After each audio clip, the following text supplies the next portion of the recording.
ओम श्री परमात्मने नमः। ओम श्री गुरुभ्यो नमः। ओम श्री ऋषिभ्यो नमः।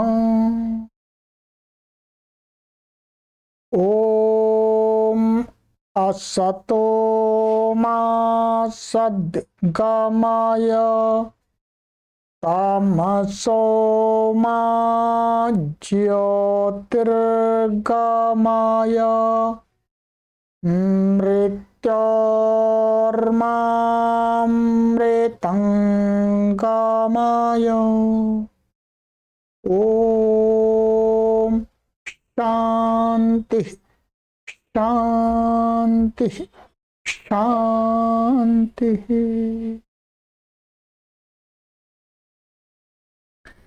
सभी को सादर नमस्ते। देववाणी संस्कृतम यूट्यूब चैनल में विशुद्ध रामायण कथा की श्रृंखला में आप सभी धर्म प्रेमी सज्जनों का हार्दिक अभिनंदन है। मित्रों, विशुद्ध रामायण की 4 कक्षाएं हमने पढ़ ली हैं। आज कक्षा 5 को हम पढ़ने जा रहे हैं और सभी कक्षाएं आपके लिए उपलब्ध हैं। आप जब चाहें तब अपने समय की अनुकूलता के अनुसार इन सभी कक्षाओं को देख सकते हैं और भगवान श्री राम जी के विशुद्ध जीवन को जान सकते हैं। मित्रों, यह कथा विशुद्ध रामायण की कथा है। इस कथा के प्रवचन में हमने इस वाल्मीकि रामायण को आधार बनाया है। ये विशुद्ध वाल्मीकि रामायण है। जो भी पाठक इस पुस्तक को प्राप्त करना चाहते हैं उनके लिए यह पुस्तक उपलब्ध करा दी जाती है। वीडियो के डिस्क्रिप्शन में पुस्तक का लिंक दिया है, वहां से आप इस पुस्तक को प्राप्त कर सकते हैं।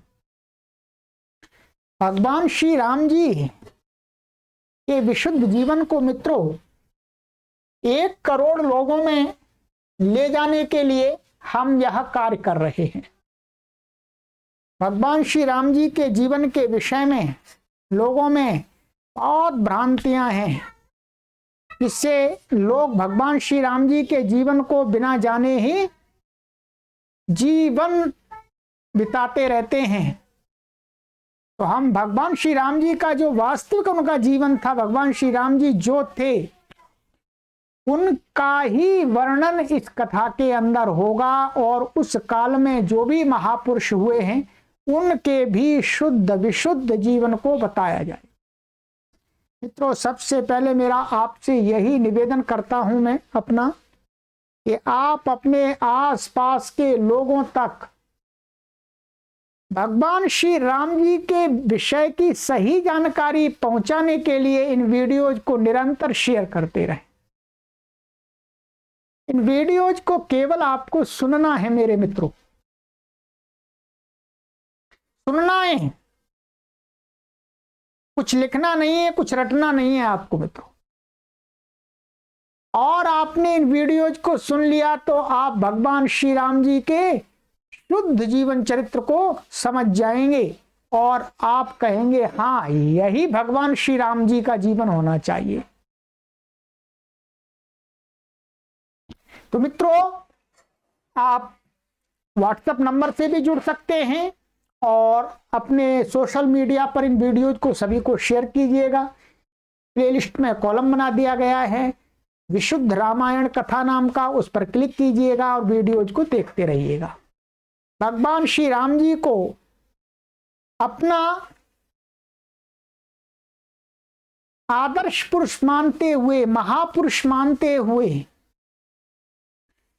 उनके विशुद्ध जीवन को अधिक से अधिक लोगों में ले जाने का प्रयास कीजिएगा। ये एक महान पुण्य का कार्य होगा। तो मित्रों, हमने गत कक्षा में आपको यहां से पढ़ाना आरंभ कर दिया है। बालकांडम की कुछ श्लोकों को मैंने आपको बताया था कि महर्षि वाल्मीकि जी के आश्रम में एक बार नारद महाराज जी आए, और नारद महाराज जी आए और वहां रुके। तो महर्षि वाल्मीकि जी ने कुछ पूछ लिया। विद्वानों की चर्चा में कुछ अच्छे विचार प्रकट किए जाते हैं परस्पर। तो आपसी चर्चा में महर्षि वाल्मीकि ने एक बात पूछी कि नारद महाराज जी, ऐसा बताइएगा, आप तो पूरे दुनिया में घूमते रहते हैं, आपका तो कार्य यही है, संसार में घूम घूम करके खबर लेना, कहां पर क्या हो रहा है, कहां पर क्या हो रहा है। तो महाराज जी, मैं ये पूछना चाहता हूं कि इस दुनिया में वर्तमान समय में, अर्थात महर्षि वाल्मीकि जी के समय में, महर्षि वाल्मीकि जी कहते हैं कि कोई ऐसा व्यक्ति बताइएगा जिनके गुणों का वर्णन हमने पिछली कक्षा में किया था। तो इस बात को सुन करके महर्षि वाल्मीकि ने अपने बात को समाप्त कर दिया था। गत कक्षा में यहां तक हमने पढ़ लिया था कि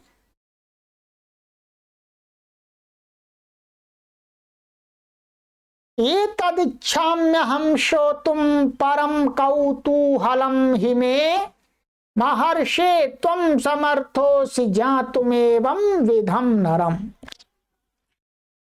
नारद जी को कहा था, मेरे अंदर बहुत कुतूहल हो रहा है, जानने की तीव्र इच्छा हो रही है, उत्कट इच्छा हो रही है प्रभु, इस प्रकार के व्यक्ति को वर्तमान में कौन है।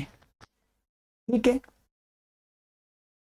तो महर्षि, आप, नारद मुनि को कहा, महर्षि आप इस बात को बता सकते हैं, ऐसे व्यक्ति को बता सकते हैं। तो अब नारद जी आरंभ करते हैं मित्रों।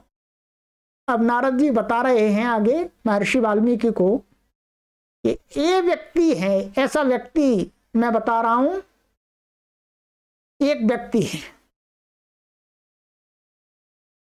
मित्रों। आपको कथा श्रवण करनी है और इस कर्ण से सुनकर के, इस कान से रोक करके रखनी है। विचार करना है, मंथन करना है, श्रवण करना है, मनन करना है, चिंतन करना है। और श्रवण, चिंतन, मनन करने के बाद मित्रों जीवन में धारण करना है। भगवान श्री राम जी के यहां पर आपको गुण बताए जाएंगे, भगवान श्री राम जी की यहां पर विशिष्टताएं बताई जाएंगी, भगवान श्री राम जी के यहां पर अद्भुत कार्य बताए जाएंगे। उन कार्यों को केवल सुन करके छोड़ देना नहीं है मित्रों, उनको समझना है आपको। और समाज में मित्रों जो भ्रांतियां फैली हुई हैं, उन भ्रांतियों को दूर करने के लिए सर्वथा आपको उद्यत रहना है। ये ध्यान रखिएगा, उद्यत रहना है आपको। भगवान श्री राम जी के विषय में कोई गलत भ्रांति है, कोई गलत धारणा है, कोई विचार प्रचारित प्रसारित हो रहा है, तो आपको इस कथा को सुनने के बाद उसको दूर करने के लिए भरकस प्रयास करना है। तब आपका कथा का श्रवण सार्थक होगा मित्रों। तो मित्रों,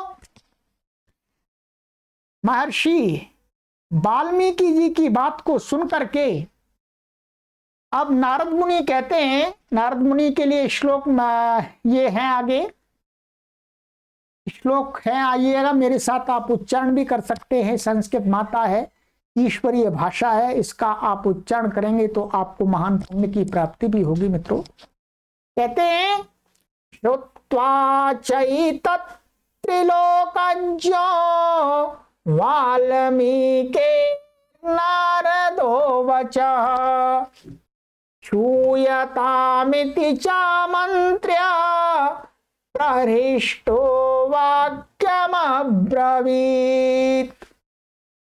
नारद बोले, कहते हैं कि वाल्मीकि के ऊपर वाली बात को सुन करके नारद मुनि ने कहा कि ये कहा, यहां पर ध्यान देंगे त्रिलोकज्ञ शब्द आया है, त्रिलोकज्ञ। यहां नारद मुनि को त्रिलोकज्ञ कहा है। अब यहां पर जो संस्कृत भाषा को नहीं जानते हैं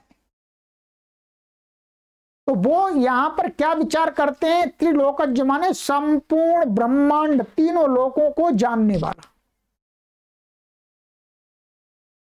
ये संस्कृत को न जानने के कारण से एक भ्रांति पैदा हो गई है और एक पाखंड पैदा हो गया है। त्रिलोकज्ञ का ये अर्थ नहीं होता है भाई। त्रिलोकज्ञ का इस प्रकार से जो विवरण आता है, शब्द का प्रयोग आता है, उसका अर्थ ये होता है कि जैसे तीन लोकों का क्षेत्र बहुत अधिक है तो बहुत अधिक विषयों की जानकारी रखने वाला व्यक्ति को कहा जाता है त्रिलोकज्ञ, न कि संपूर्ण ब्रह्मांड की जानकारी को रखने वाला त्रिकालज्ञ कहा जाता, त्रिलोकज्ञ कहा जाता है। ऐसा संसार में कोई प्राणी हुआ ही नहीं है जो सारे ब्रह्मांड की बात को जान ले। तो त्रिलोकज्ञ एक उपमा के रूप में प्रयोग होता है कि जैसे तीन लोकों का क्षेत्र बहुत विशाल है, उसी प्रकार से विशाल क्षेत्र की जानकारी रखने वाला जो व्यक्ति होता है उसको त्रिलोकज्ञ कहते हैं। तो नारद मुनि है, नारद मुनि का काम ही यह है कि घूम घूम करके जानकारी लेना है, भिन्न भिन्न देशों में यात्रा करना और लोगों के वहां पर हालचाल जानना, राजाओं से मिलना, बातचीत करना। तो स्वाभाविक है सामान्य व्यक्ति से महर्षि नारद का ज्ञान अधिक था, इसलिए यहां पर यह त्रिलोकज्ञ शब्द का प्रयोग किया गया है। ऐसा मत समझिएगा, लोग ऐसा ही मन में बैठ जाते हैं और जो हमारे उपदेश देने वाले उपदेशक हैं वो भी ऐसा ही वर्णन करते रहते हैं कि तीनों लोकों के ज्ञाता है, तीनों लोकों के ज्ञाता माने संपूर्ण ब्रह्मांड के ज्ञाता। ऐसा कोई व्यक्ति आज तक नहीं हुआ है मित्रों, और ये तर्क से और विवेक से परे की बात है। त्रिलोकज्ञ का अर्थ यही होता है प्राय करके जब मनुष्य के लिए प्रयोग करते हैं कि अधिक से अधिक क्षेत्र की विषयों की जानकारी रखने वाला व्यक्ति। तो उसी प्रकार के नारद के लिए यहां पर क्या कहा, त्रिलोकज्ञ।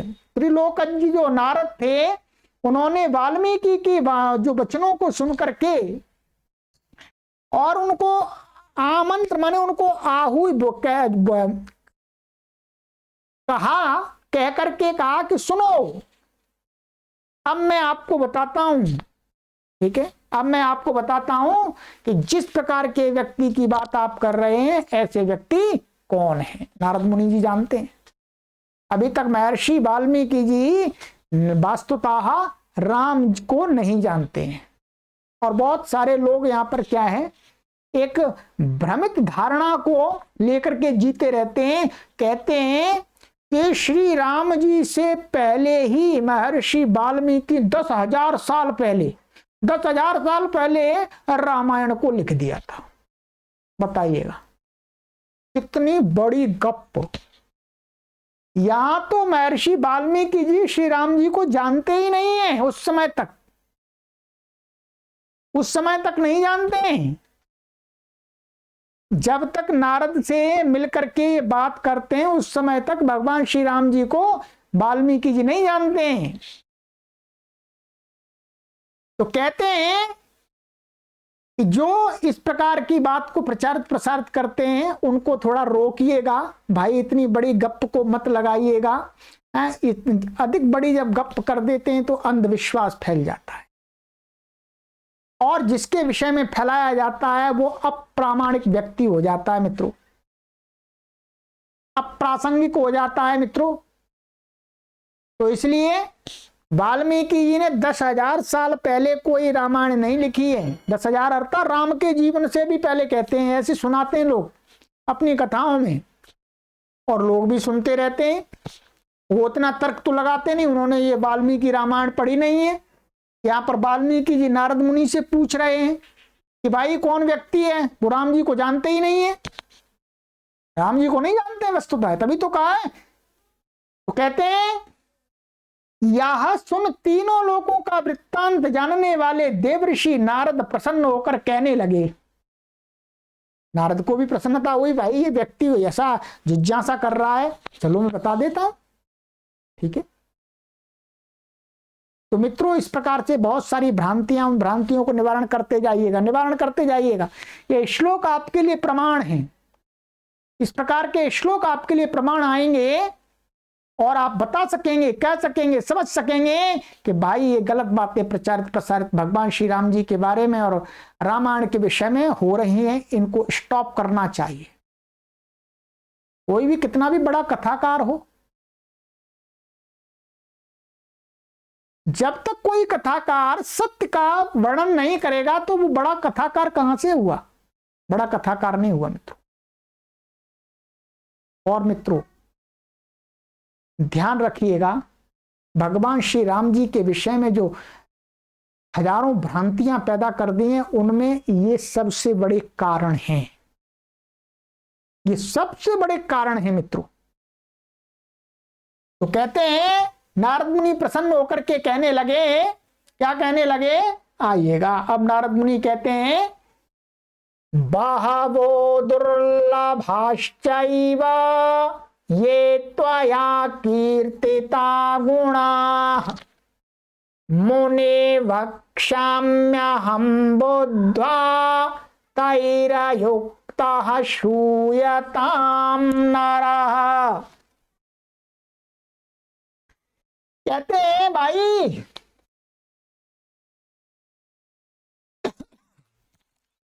हे मुनि,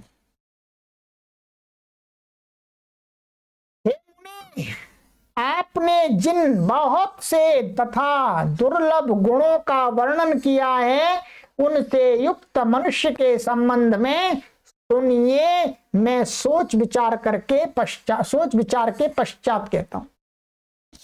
आपने जिन गुणों का, महर्षि वाल्मीकि जी ने जिन गुणों को अभी पीछे बताया था कि भाई इस प्रकार का कौन व्यक्ति है, तो उन गुणों से युक्त, उन श्रेष्ठताओं से, उन आदर्शताओं से युक्त व्यक्ति के विषय में मैं जानता हूं और उसको अच्छी प्रकार से जानता हूं, चिंतन पूर्वक जानता हूं, वस्तुतः जानता हूं। उस व्यक्ति को सुनिएगा कि वर्तमान काल में, अर्थात उस समय महर्षि वाल्मीकि के समय में, वर्तमान काल में कौन व्यक्ति थे, अब नारद बताने चले हैं, नारद ने बताना आरंभ किया। तो क्या कहते हैं नारद जी, आइएगा आगे चलते हैं। श्लोक 8 है, कहते हैं इक्ष्वाकु वंश प्रभवो रामो नाम जनैः श्रुतः नियतात्मा महावीर्यो द्युतमान् धृतिमान् वशी। नारद मुनि कहते हैं सुनो वाल्मीकि महाराज, इक्ष्वाकु वंश में उत्पन्न, इक्ष्वाकु वंश बहुत प्रसिद्ध एक वंश हुआ है क्षत्रियों का, उसमें उत्पन्न राम नाम से, माने राम के नाम से, भगवान श्री राम जी का नाम है वो तो राम, राम नाम से लोगों में विख्यात, लोगों में प्रसिद्ध श्री रामचंद्र, माने श्री रामचंद्र जी हैं। कौन? नियत स्वभाव, माने नियत स्वभाव का अर्थ है मन को वश में रखने वाले, माने उनका स्वभाव निश्चित है, उनका स्वभाव बदलता नहीं है। लोभ लालच के कारण से किसी ने 1100 रुपये दक्षिणा दे दी या थोड़े से कुछ भूमि का भाग दे दिया है तो गुणगान करने लग गए, गलत व्यक्तियों का भी गुणगान करने लग गए। ऐसे व्यक्ति नहीं है भगवान श्री राम जी। कहते क्या, कैसे हैं? नियत स्वभाव वाले हैं, उनका जो उनकी प्रकृति है, उनका जो नेचर है वो क्या है, सत्य को बताने वाला नेचर है भगवान श्री राम जी का, सत्य पर चलने वाला नेचर है उनका। वो डिगते नहीं है किसी लोभ और मोह के कारण से मित्रों। और कहते हैं अति बलवान और बलशाली भी है। ऐसे राम जी कोई कमजोर व्यक्ति नहीं थे, एकदम हृष्ट पुष्ट शक्तिशाली थे। और कहते हैं तेजस्वी, और भगवान श्री राम जी के मुख मंडल से तेज निकलता था। ब्रह्मचर्य का पालन किया था उन्होंने, ब्रह्मचर्य का पालन किया था, गुरुकुल में रह करके विद्या का अर्जन किया था, आजकल की तरह नहीं। तो कहते हैं तेजस्वी और धैर्यवान। हर कार्य को भगवान श्री राम जी, आप देखेंगे इस रामायण के अंदर, हर कार्य को उन्होंने धैर्य के साथ किया है, शीघ्रता में नहीं किया मित्रों। ये महापुरुष की पहचान होती है। महापुरुष के अंदर धैर्य सबसे ऊपर होता है, और वो धैर्य भगवान श्री राम जी के रोम रोम में बसा हुआ है। वो एकदम क्रुद्ध नहीं होते हैं, एकदम विचलित नहीं होते हैं, कोई भी कितनी भी बड़ी से बड़ी घटना आ जाए।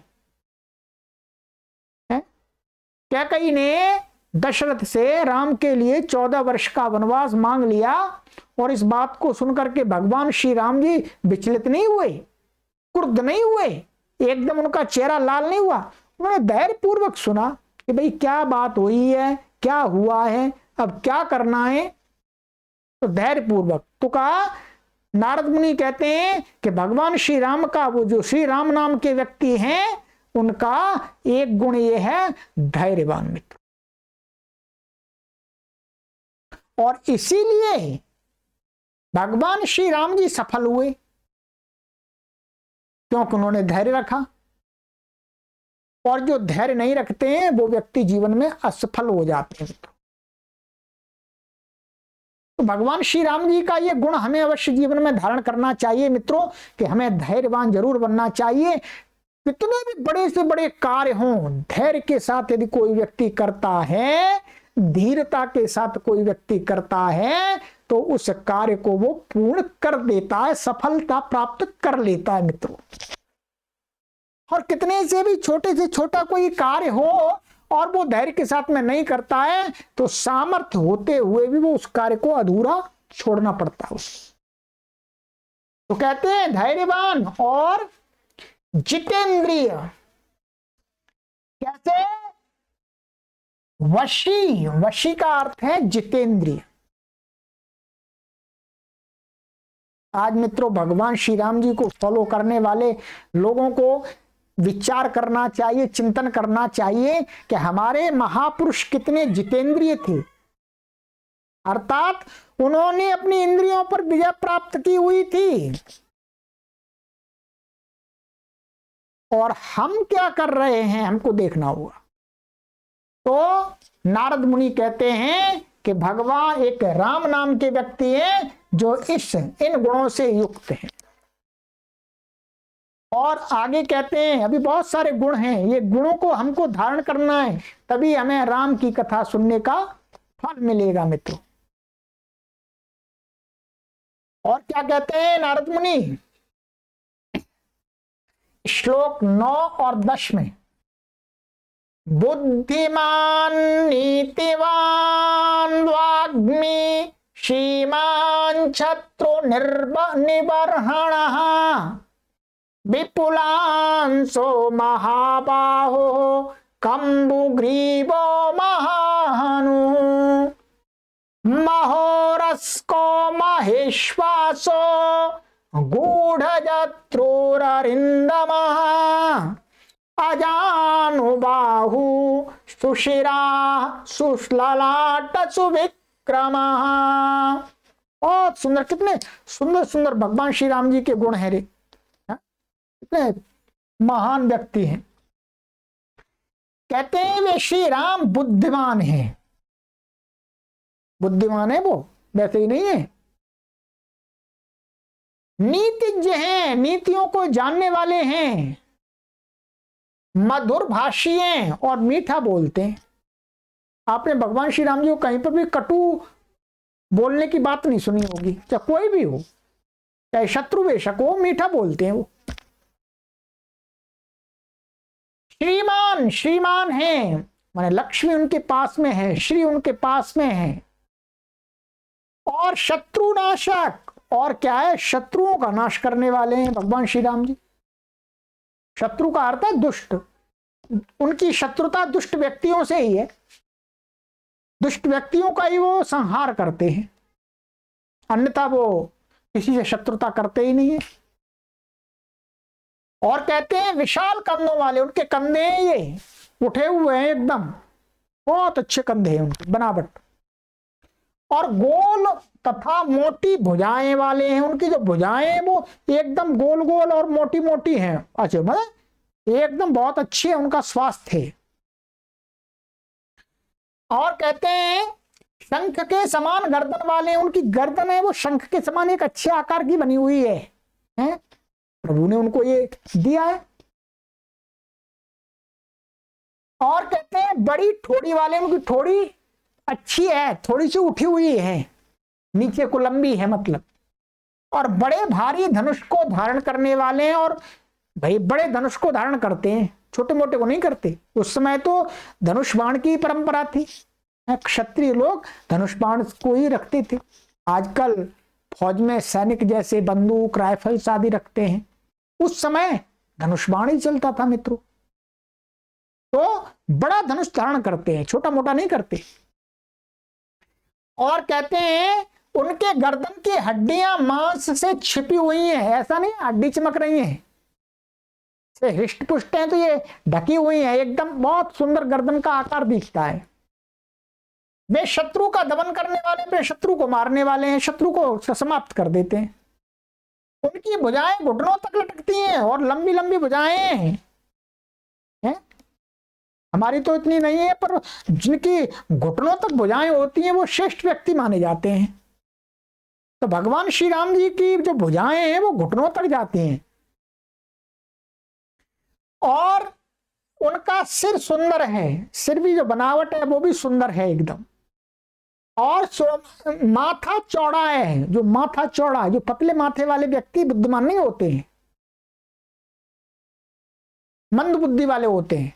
जिनका चौड़ा माथा होता है वो बुद्धिमान व्यक्ति होते हैं, ये पहचान है। और वे अच्छे विक्रमशाली माने शक्तिशाली हैं, वीरशाली। विक्रम माने शूरता का गुण उनके अंदर भरपूर है, वो डरते नहीं किसी से। तो ये भगवान श्री राम जी के गुण बताए हैं।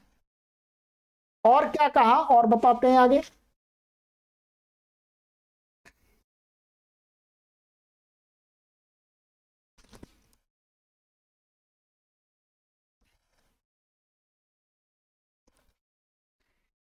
श्लोक 11 में कहते हैं समः समविभक्तांगः स्निग्धवर्णः प्रतापवान् पीनवक्षा विशालाक्षो लक्ष्मीवान् शुभलक्षणः। और नारद मुनि कहते हैं सुनो भाई वाल्मीकि जी, उनके अंगों का जो विन्यास है वो सम है। सम का अर्थ है जितना अंग, जितने हाथ में 5 उंगलियां होनी चाहिए, माने एक अंगूठा 4 उंगलियां, तो 5 ही हैं, 6 नहीं है। इसी प्रकार से मनुष्य के जिस प्रकार से अंग जितने होने चाहिए उसी आकार में, उसी संख्या में उनके अंग हैं। अब देख लीजिएगा, ये अच्छा है कि भगवान श्री राम जी का चित्र लोगों ने बिगाड़ा नहीं है, अन्यथा तो हमारे बहुत सारे महापुरुषों के चित्र बिगाड़ दिए लोगों ने। किन लोगों ने? हम लोगों ने बिगाड़ दिए हैं, कोई दूसरा बिगाड़ने के लिए नहीं आया है। पर भगवान श्री राम जी का चित्र थोड़ा ठीक है, चित्र के ऊपर तो लोगों ने थोड़ी सी कृपा कर दी है, अन्यथा तो हमने अपने देवी देवताओं के चित्र भी बहुत गंदे कर दिए, तो खराब कर दिए। तो कहते हैं वे ना बहुत छोटे हैं और ना बहुत बड़े हैं, ना उनकी लंबाई बहुत, लंबा आदमी भी खराब लगता है और ठगना आदमी भी खराब लगता है। मध्यम ऊंचाई का व्यक्ति शोभा देता है, सुंदर लगता है। तो वही कहा कि समविभक्तांग, उनका जो आकृति है वो एकदम जितनी होनी चाहिए, वो लंबाई और चौड़ाई जितनी होनी चाहिए उतनी है, एकदम सुंदर लगते हैं भगवान श्री राम जी। उनके शरीर का रंग चिकना एवं सुंदर है, अर्थात चिकना को कह सकते हैं थोड़ा सा उनका गेरुए रंग टाइप का है, चिकना, और बॉडी चिकनी अर्थात चमड़ी अच्छी, मांस है, एकदम हड्डियां नहीं दिख रही हैं, क्योंकि राजा के पुत्र थे, डाइट तो अच्छी रही होगी हैं, और गुरुजी भी अच्छे थे उनके, उन्होंने भी ब्रह्मचर्य का पालन कराया। ठीक है, ऐसा नहीं कि गुटखा खा रहे हैं, तंबाकू पी रहे हैं, बीड़ी पी रहे हैं, सिगरेट पी रहे हैं, राम नाम का गा रहे हैं, ये तो कोई बात नहीं हुई भाइयों।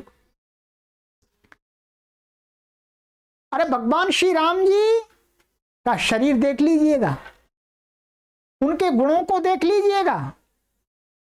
यदि हम भी सच्चे भगवान राम के भक्त हैं, उनके फॉलोवर हैं, तो हमें भी ये सारे गुण अपने अंदर धारण करने के लिए पुरुषार्थ करना चाहिए। और कहते हैं कि वे बड़े प्रतापी हैं, माने उनका प्रतापी राजा हैं वो। प्रताप माने वही शूरता है, एकदम वीरता है। उनकी छाती उभरी हुई है और नेत्र विशाल हैं, नेत्र उनके बड़े बड़े हैं, एकदम चमकते हैं, और छाती उठी हुई है आगे को, ऐसे ऐसे एकदम नहीं तो ऐसे ऐसे लोगों की ऐसी छाती हो जाती है, उनकी छाती एकदम आगे को तनी हुई है। तनी हुई छाती वाला व्यक्ति बहुत अच्छा होता है। और कहते हैं उनके सब अंग प्रत्यंग सुंदर और वे शुभ लक्षणों से संपन्न हैं, और भी उनके शरीर के जो अंग हैं वो अच्छे हैं, स्वस्थ हैं, हृष्ट हैं, पुष्ट हैं, हेल्दी हैं। और क्या कहते हैं आइएगा, और कहते हैं देखिएगा भगवान श्री राम जी का कितना अच्छा वर्णन किया है इस रामायण के अंदर, देखिएगा। कहते हैं भगवान श्री राम जी और कैसे हैं,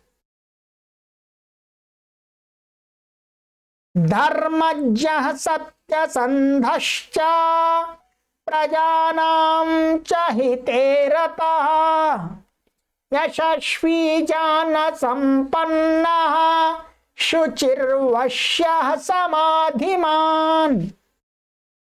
देख लीजिएगा, ये भगवान श्री राम जी के गुण हैं। क्या ऐसे भगवान श्री राम जी को हम मानते हैं नहीं मानते?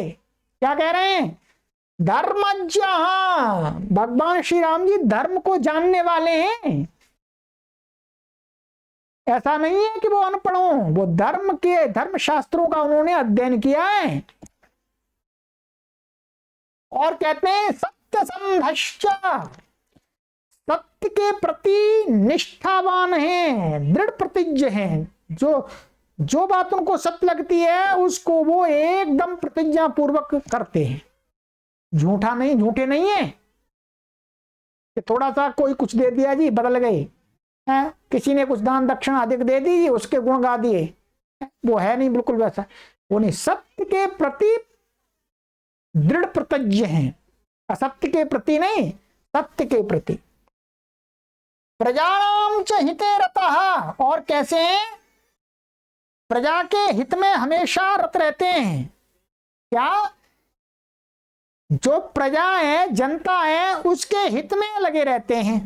ठीक है, और परोपकारी, उसी को कहा परोपकारी। और कीर्ति युक्त माने यशस्वी माने कीर्ति युक्त, उनकी कीर्ति भी है, यश भी है। ज्ञान संपन्न, ज्ञाननिष्ठ, अज्ञानी नहीं है, वो भाषा के भी बहुत बड़े जानकार थे। ज्ञान संपन्न है, शास्त्रों का अध्ययन किया है, दर्शनों का, वेदों का, उपनिषदों का, और भी उस काल में जो भी ग्रंथ रहे होंगे उनका भी उन्होंने अध्ययन किया है। और कहते हैं शुचि ही माने जितेंद्र पवित्र, वो निर्मल मन वाले हैं, पवित्र मन वाले हैं, उनके अंदर बुराइयां नहीं है, काम वासनाएं नहीं है, लोभ लालच नहीं है, छल कपट नहीं है, एकदम पवित्र मन वाले हैं। जो पवित्र मन वाला व्यक्ति होता है उसका चेहरा देख करके सामने वाले व्यक्ति का मन संतुष्ट हो जाता है, उसके चेहरे पर भी प्रसन्नता आ जाती है मित्रों। और कहते हैं वश्य हमारे जितेंद्रिय हैं, जितेंद्रिय पहले भी आया, वो अपने सारी इंद्रियों को अपने वश में रखते हैं, एकदम ऐसा नहीं कहते कि अरे जी मेरा मन तो बहुत चंचल है, मानता ही नहीं है, ऐसे ही तो बोलते हैं अधिकतर लोग, अरे ये मन ही ऐसा क्या करें। पर भगवान श्री राम जी इस बात को महत्व तो नहीं देते, वो कहते हैं अरे मन तो मेरे अनुसार चलेगा भाई, मन तो जड़ है, मैं चेतन हूं, आत्मा हूं, तो आत्मा के अनुसार मन चलेगा। और कहते हैं देखिएगा समाधिमान, समाधि लगाने वाले हैं मित्रों, देखिएगा सामान्य व्यक्ति नहीं है, योगी भी है, साथ में योग विद्या का भी अभ्यास किया है, समाधि तक पहुंचे हुए व्यक्ति हैं। अभी मैं तो नहीं लिख रहा, यही संस्कृत की वाल्मीकि रामायण में लिखा हुआ है समाधिमान। जिस प्रकार से भगवान श्री कृष्ण जी को योगीराज कहते हैं, उसी प्रकार से भगवान श्री राम जी भी योग विद्या में निपुण थे, चाहे वो गृहस्थी थे, परंतु वो समाधि भी लगाते थे, समाधि उनकी लगती थी। बताइएगा, इतने बड़े आदर्श महान पुरुष थे मित्र।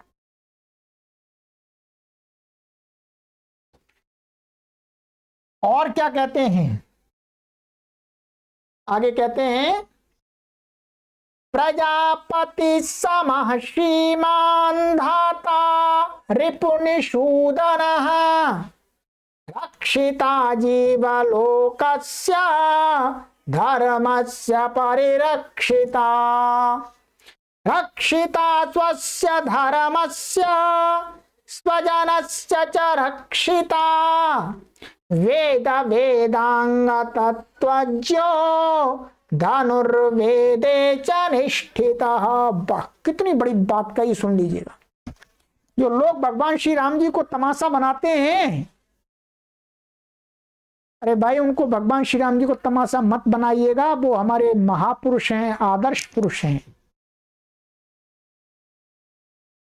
एक महान आत्माएं। देखिएगा कितने गुणों से युक्त हैं। क्या कहते हैं यहां पर, आप विशेष शब्दों का देखिएगा, प्रजापति ही सम, प्रजापति समा माने जिस प्रकार से भगवान सबके प्रति न्याय करता है, ईश्वर सबके प्रति न्याय करता है, प्रजापति नाम होता है भगवान का, ईश्वर का, तो उनके ही समान कहा है कि श्री राम जी भी क्या है, प्रजापति समा माने ईश्वर के समान न्याय करने वाले हैं। जैसे ईश्वर किसी को ये नहीं कि ये मेरा है वो उसका है, संसार के सभी प्राणियों को ईश्वर उनके कर्मों के अनुसार फल देता है।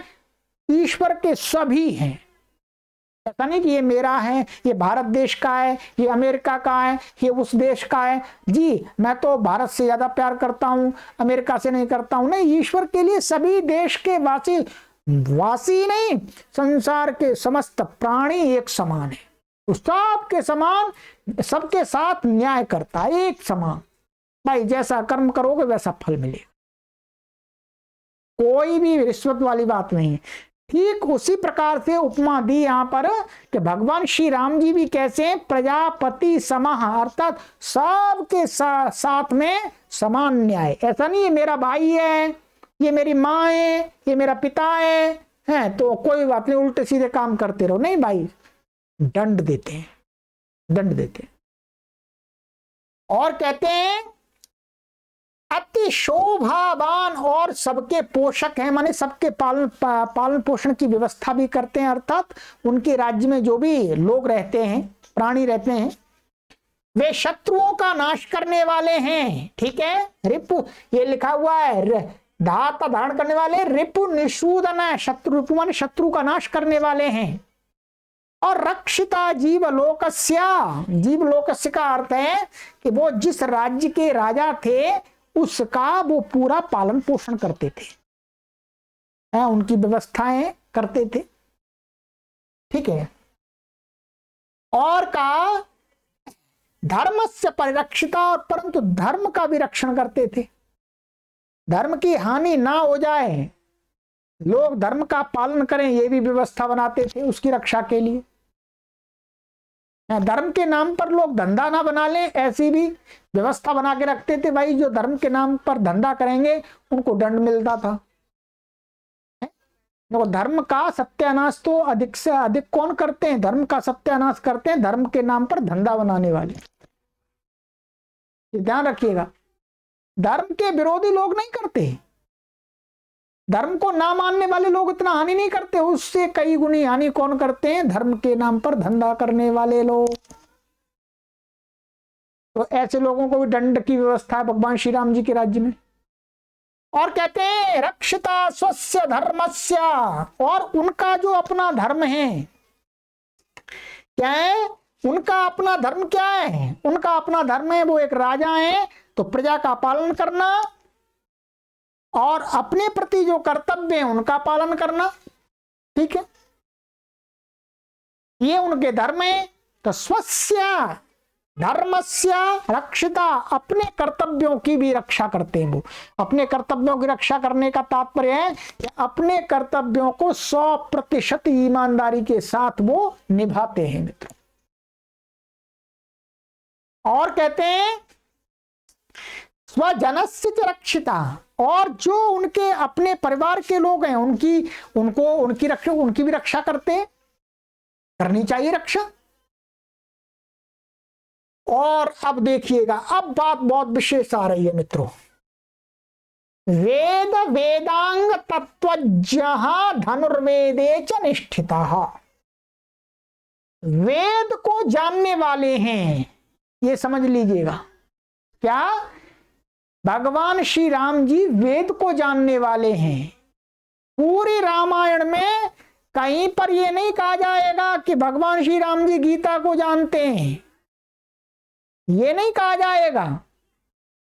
ये कहा जा रहा है भगवान श्री राम जी वेद को जानते हैं। इसका अर्थ है कि वैदिक मतावलंबियों का धार्मिक ग्रंथ वेद है, ना कि गीता। गीता तो संविधान ने बना दी है कुछ साल पहले, क्योंकि संविधान बनाने वालों को वेद पता ही नहीं था कुछ भी, तो उन्होंने गीता को ही लगा दिया। वस्तुतः हिंदुओं का धार्मिक ग्रंथ वो है वेद। गीता तो बहुत छोटा ज्ञान है, बहुत छोटा ज्ञान है। ठीक है। और गीता में तो प्रक्षेप भी बहुत सारे दे दिए हैं मित्रों, और वेद के अंदर कोई प्रक्षेप नहीं है। वेद एक शुद्ध ज्ञान है। और कहते हैं वेदांगज्ञ, वेदांगज्ञ का अर्थ होता है कि वेद के जो अंग हैं, वेद को समझने के लिए जो अंग हैं, ठीक है, अंग क्या होते हैं? व्याकरण है, निरुक्त है, छंद है, ये सारे क्या है? वेदांग हैं। भगवान श्री राम जी संस्कृत के बहुत बड़े ज्ञाता भी थे, व्याकरण के मर्मज्ञ थे। ये पाणिनि व्याकरण के मर्मज्ञ नहीं, उस समय कोई दूसरा व्याकरण होगा वो चलता था, उसके मर्मज्ञ। ये मत सोचिएगा कि महर्षि पाणिनि के व्याकरण के वो मर्मज्ञ थे। महर्षि पाणिनि का व्याकरण तो बहुत नया है। ठीक है। तो भगवान श्री राम जी के समय में संस्कृत भाषा का जो भी व्याकरण प्रचलित था, उस व्याकरण, शिक्षा, कल्प, ज्योतिष, ज्योतिष का अर्थ है गणित ज्योतिष, ये फल वाली ज्योतिष नहीं है, ये तो बहुत नई है फलित ज्योतिष। तो ये रामायण के अंदर फलित ज्योतिष का कोई वर्णन नहीं मिलेगा, वेद के अंदर फलित ज्योतिष का कोई वर्णन नहीं मिलता मित्रों। कि हम कहते हैं दावे के साथ में, हाँ गणित ज्योतिष का वर्णन मिलता है। तो वेदांग माने ज्योतिष, छंद, निरुक्त, इनमें इनके तत्व को माने इनकी गहराई को जानने वाले भगवान श्री राम जी थे मित्रों। अब आप समझ लीजिएगा कितने बड़े विद्वान व्यक्ति थे। सामान्य व्यक्ति क्षत्रिय होते हुए भी वो एक महान ब्राह्मण का धर्म पालन कर रहे थे। और कहते हैं धनुर्वेदे च निष्ठितः, और जो धनुर्वेद है, धनुष विद्या में क्षत्रिय की जो विद्या होती है, जिस धनुर्वेद, उस वेद में भी वो निपुण थे, कुशल थे। तो मित्रों आप ध्यान दीजिएगा कितनी गहरी गहरी बातें कही जा रही हैं। ये आपको अन्य रामायण में नहीं मिलेंगी। वहां पर तो राम को, जीवन को उन्होंने घुमा फिरा दिया, राम को एक तमाशा बना दिया मित्रों। ये बहुत हमारे लिए अपमान की बात है। महर्षि वाल्मीकि की विशुद्ध रामायण ही हमें श्री राम के जीवन का विशुद्ध दर्शन कराती है मित्रों। तो ये कुछ गुण बताए हैं नारद मुनि ने वाल्मीकि को श्री राम के उस समय के, और आगे की कक्षा में अभी और भी गुण हैं, तो आगे की कक्षा में उन पर चर्चा करेंगे मित्रों। और ध्यान रखिएगा कि अपने महापुरुष के गुणों को सुन करके उन गुणों को अपने अंदर भी धारण करने के लिए हमेशा प्रयत्नशील रहिए। और जो हमारे महापुरुष के विषय में गलत बातें बताते हैं उनको भी रोकिएगा और उनको बताइएगा कि भाई महर्षि वाल्मीकि की रामायण में भगवान श्री राम जी के बारे में ऐसा लिखा है, ऐसा नहीं लिखा है, ऐसा लिखा है वो गलत है। ठीक है, भगवान श्री राम जी संस्कृत भाषा के जानकार थे, हिंदी के जानकार नहीं थे, उर्दू के जानकार नहीं थे। ठीक है, तो चलिएगा मित्रों, आपसे मेरा विनम्र निवेदन है कि आप इस कथा को करोड़ों लोगों तक शेयर करके पहुंचाइएगा और भगवान श्री राम जी के विशुद्ध जीवन को लोगों को बताने में सहयोग कीजिएगा। और आपको लगता है कि अच्छा कार्यक्रम चल रहा है तो लाइक करके प्रत्येक कक्षा का स्वागत कीजिएगा। भगवान श्री राम जी का यदि आपको स्वागत करना है तो लाइक करके कीजिएगा, आपका मन प्रसन्न रहेगा। चलिएगा आगे की कक्षा में मिलते हैं और हमारे साथ व्हाट्सएप पर जुड़ जाइएगा, वहां पर भी हम आपको जोड़ देंगे और आपको सूचनाएं मिलती रहेंगी। परमपिता परमेश्वर से आप सभी के लिए उत्तम स्वास्थ्य, मंगलमय जीवन, शांतिमय जीवन, सुखमय जीवन के लिए प्रार्थना करते हैं। प्रभु आपको उत्तम स्वास्थ्य प्रदान करे, सुखमय, शांतिमय, मंगलमय जीवन प्रदान करे, आपकी जीवन यात्रा सुखद चलती रहे, आप महापुरुषों के विशुद्ध जीवन को जान करके अपने जीवन में धारण करें और समाज में प्रचारित और प्रसारित करें। प्रभु आपको ऐसा सामर्थ्य प्रदान करें। ओम शांति शांति शांति।